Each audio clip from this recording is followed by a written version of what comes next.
আমাদের একটি কথা, সেটি হলো বাংলাদেশে শুধুমাত্র সুষ্ঠু নির্বাচন হলে হবে না, আগামী নির্বাচন হতে হবে ফ্যাসিবাদ মুক্ত নির্বাচন। সেই নির্বাচনে আওয়ামী লীগ, জাতীয় পার্টির 14 দল তারা কোনোভাবে অংশ নিতে পারবে না। আমরা জানতে পারছি স্বতন্ত্র আওয়ামী লীগ নামে আওয়ামী লীগের পদধারী নেতারা যাদের পদ পদবি ছিল তারা আগামী নির্বাচনে স্বতন্ত্রভাবে অংশ নেওয়ার পায়তারা করছে।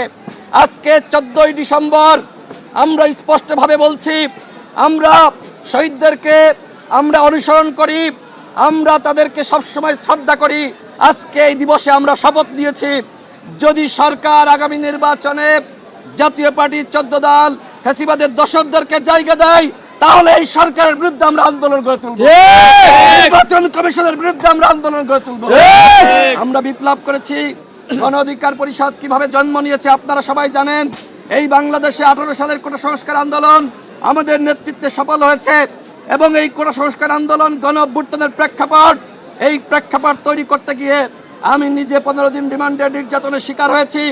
গণ অভ্যুত্থানের সময় আমাদের 11 জন শহীদ হয়েছে, আমাদের অসংখ্য নেতৃবৃন্দ গুলিবিদ্ধ হয়েছে, আহত হয়েছে। সেই শহীদদের রক্তর শপথ বাংলাদেশে আওয়ামী লীগ, জাতীয় পার্টি, 14 দল কোনো রাজনীতি করতে পারবে না, তারা নির্বাচনে অংশ নিতে পারবে না। আমরা শহীদদেরকে অনুসরণ করি। আমরা মনে করি স্বাধীনতার 54 বছরেও সাম্য, মানবিক মর্যাদা, সামাজিক সুবিচারের ভিত্তিতে একটি বাংলাদেশ আমরা গঠন করতে পারি নাই।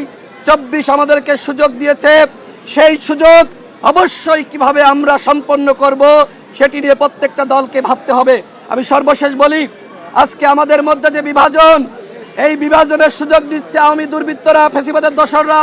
সুতরাং বিএনপি, গণ অধিকার পরিষদ, জামাত ইসলাম সহ বাংলাদেশের প্রত্যেকটা দলকে বলবো, যারা গণ অভ্যুত্থানের পক্ষের শক্তি, আপনারা একতাবদ্ধ থাকুন, অন্যথায় আমাদের সকলকে আজ কিংবা আগামীকাল উসমান হাদির পরিণতি ভোগ করা লাগতে পারে।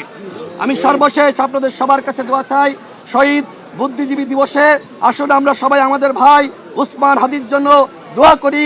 এই উসমান হাদি এমন একজন মেধাবী সন্তান, যিনি ভারতীয় ন্যারেটিভ, আওয়ামী ন্যারেটিভ ভেঙে ফেলার জন্য মেধাবীদেরকে সংগঠিত করা শুরু করেছিল।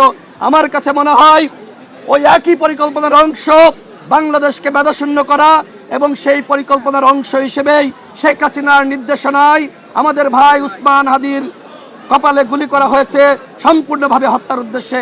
আপনাদের সকলকে ধন্যবাদ।